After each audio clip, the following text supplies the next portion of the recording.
To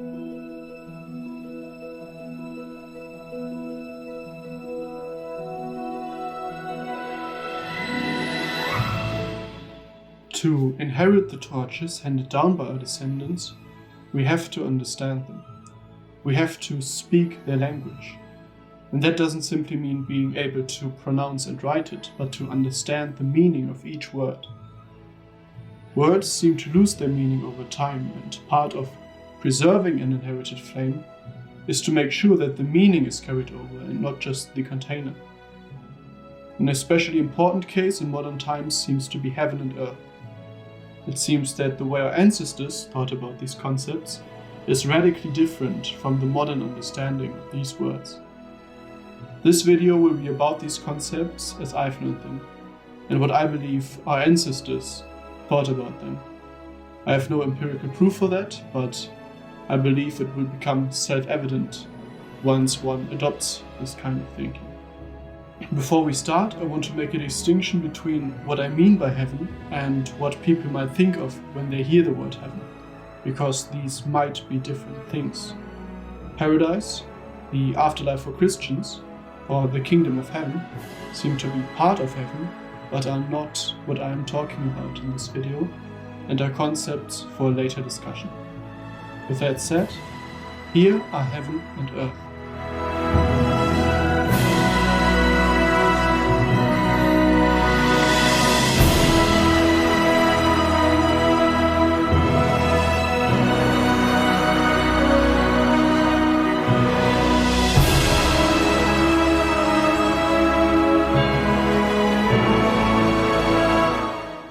There are two types of real.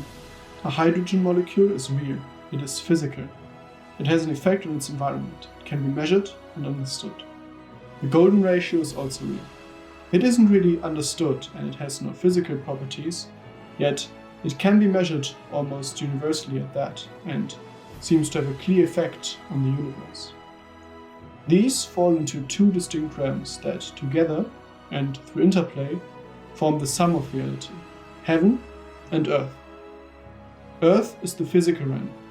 Physical objects and processes have their place here, such as atoms and gravity. Heaven, on the other hand, is what might be called the abstract realm. In it, we find all the things that are not of physical nature, but are real nonetheless, such as the aforementioned golden ratio, precession cycles, which are a topic for a later video, or spirits. To illustrate further, we may use the application Particle Life, which was built by YouTuber Code Parade. The one you're seeing in this video is a specific form published by Visions of Chaos.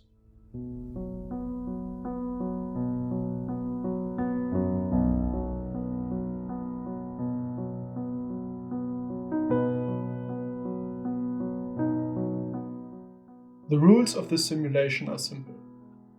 Every type of particle is somewhere between attracted or repelled by particles of the other types, with friction added so as to prevent a situation where all particles just race about. No other behavior is programmed. From these rather simple rules, complex structures start to emerge, from relatively basic cell-like structures of green particles surrounded by blue ones to the more complex structures that roam this world, exercising behaviors that might be thought of as eating or hunting. The way we can think about it now is that this game world, with its particles and rules, is the earthly element, and that the concepts of the beings it forms are the divine or heavenly element. The cell, and by this I mean the cell and not a particular cell, for example, forms in several locations at the same time, so it's not bound by space or time. Only the individual cells are.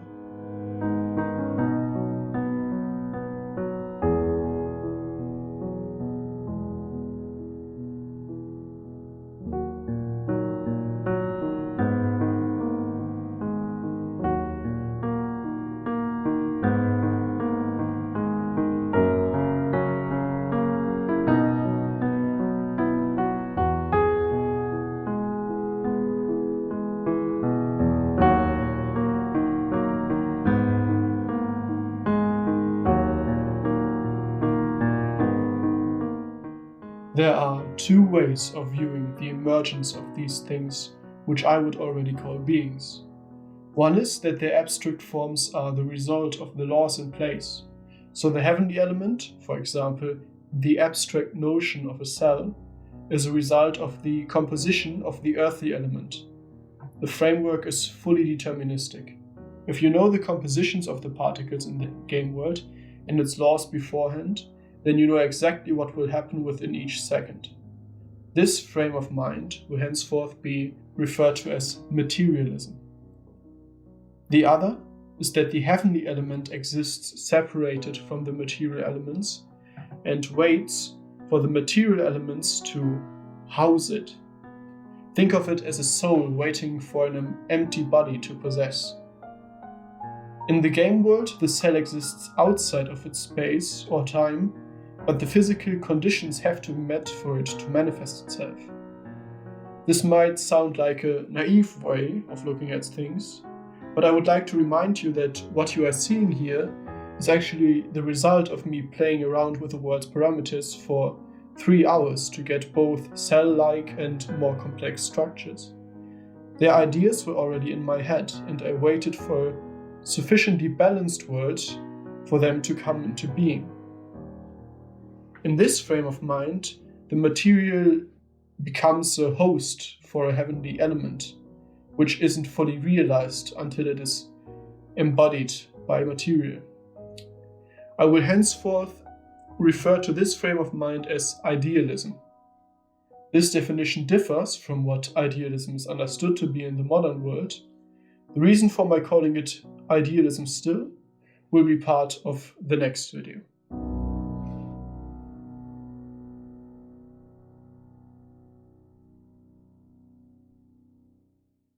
The relationship between heaven and earth in idealism is therefore heaven instructs, earth accommodates. When both meet, something is birthed that usually reflects the universe in its own light or the components that were made to create it. And these are things we usually call a right thing, a genuine thing, art, beauty, or wonder. This is the wider meaning of the sentence as in heaven, so on earth, which is featured prominently in the Our Father prayer, and is also the inspiration for the hand gesture of the Baphomet statue and the Magician Tarot card. On a side note, what this can also illustrate is that the heavenly element is to be regarded as life without a body, and the earthly element as body without life. As we only recognize the creature as being alive if the cell or something else actionable or with a heavenly identity has emerged. The conflict between idealism, heaven instructing earth, and materialism, earth instructing heaven, is perhaps the oldest conflict in the world, and the only framework I am aware of by which a look at our history makes continuous sense rather than an allotment of seemingly random events that stand almost isolated of one another. This does not mean that one side has to be exclusively correct, but that one side has to dominate.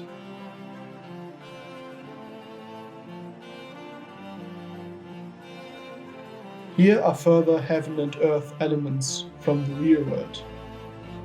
Your spirit and the atoms that make up your body together make your being. This is a very simple example, but also one that might shed a bit of light on modern thought. In the modern debate, something that is mentioned quite often is that the atoms that make up our body virtually all change throughout our lifetime. From this, many different inferences are drawn, such as that we die during a lifetime or that we are somehow fluid. This only makes sense from a materialist perspective, in which our being results from our composition of matter. From an idealist perspective, this observation is nothing but mere trivial. It doesn't matter that our body exchanges itself completely, as we are not our body, but rather housed in our body. Side note, something I want to make clear here. is I completely disavow spiritualist teachings of body and soul disconnections, such as astral projection or transcending meditation. These teachings ultimately end in conclusions that fully override individualism and have a very, let's say, peculiar relationship with science. Character and actor make a performance. In this example, the character is the heavenly part that is being hosted in the actor. That's why actors often develop a relationship to their characters, talking about them as if they are real people. It can also be seen as a form of mild possession. General and soldiers make an army. In this case, the general takes up the heavenly element. Of course, the general isn't a heavenly element or a spirit, but a person. However, in regards of the army, it is the general who instructs the shape it takes, and the soldiers who are the ones who accommodate his instructions. It is also no coincidence that we call an abstract principle a general principle. Faith and works. This is sometimes a point of confusion for Christians, and especially in the Catholic-Protestant debate. The Bible teaches that by grace through faith we are saved, so people only need to accept Christ to be good people. But this kind of puts in question the validity of the biblical demands to its followers, such as chastity, charity, and humility. The relationship of the two is one of heaven and earth. In works, faith is accommodated. So being humble doesn't make you a good person. Being a good person makes you humble. Law and judgment make the real situation of the law. Here the abstract law, or the law that is written, informs the judgment which is applied to the singular case to create the real situation of the law, or the state of justice in a particular system. This also shows why it's so important for judgment to be in spirit of the law, so the spirit is appropriately housed in the individual judgment. The nuclear family. In the nuclear family, the man takes up the heavenly element and the woman takes up the earthly element. Together they produce offspring and a family tree.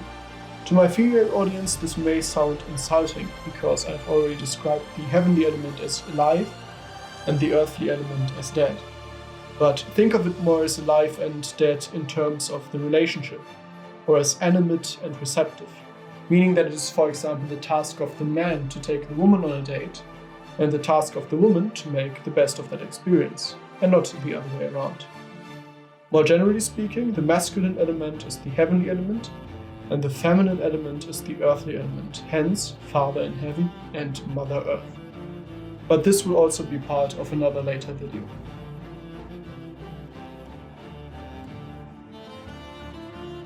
As a final example, I want to give the words for heaven and earth themselves. These are obviously in line with the sky and the dirt. This is because these are perfect illustrative examples of these concepts. The sky can't be grasped by people, yet wherever we go it is with us. The dirt, the woods and all else on earth can be grasped and moved around. They also depend on context, that being location. The sky instructs the earth by means of winds, rain and lightning, and the earth hosts the sky, which is why people used to do burnt offerings, getting something from the earth into the sky. Thus, these illustrative examples of the sky and the ground come together with the heavenly concepts of heaven and earth to form the words for them, or the understanding of these concepts. This can be further abstracted into a concept and a physical representative, forming an understanding of the concepts and words for the concepts. That is why I stated in my last video that torch and blade should be thought of as exactly that, because their physical counterparts are ideal hosts of these concepts. Having outlined these concepts, I invite you to post other examples of a heavenly element and an earthly element coming together in the comment section down below. I look forward what you are coming up with, and I hope we can engage a bit in discourse over these matters. If we invert the relationship of heaven and earth, we get a materialist view. The body makes up the spirit, the actor creates the character they portray, the soldiers take over the heading of the army. Good works make a good person. The individual judgment becomes more important than the spirit of the law. The family is headed by the female rather than the male. Mother Earth is more important than Father in heaven. And we understand heaven and earth as our ancestors worshipping the sky and the dirt. One attempt at discrediting materialism within our world is a certain interpretation of the double-slit experiment with delayed choice quantum erasers. I have linked a video by a popular Christian apologetics channel in the description to further illustrate this argument, which basically states that quantum phenomena depend on observation by conscious actors, or that consciousness determines matter. However, if you are unfamiliar with the concept, I recommend watching Down the Rabbit Hole of the Delayed Choice Quantum Eraser, Answers with Joe by Joe Scott first. I conjecture that Joe Scott is a materialist thinker because he dismisses the consciousness interpretation outright, instead formulating an argument that all we know is that in the quantum world cause and effect seem to break down, even though that does not invalidate the consciousness interpretation, which is still held by many physicists today.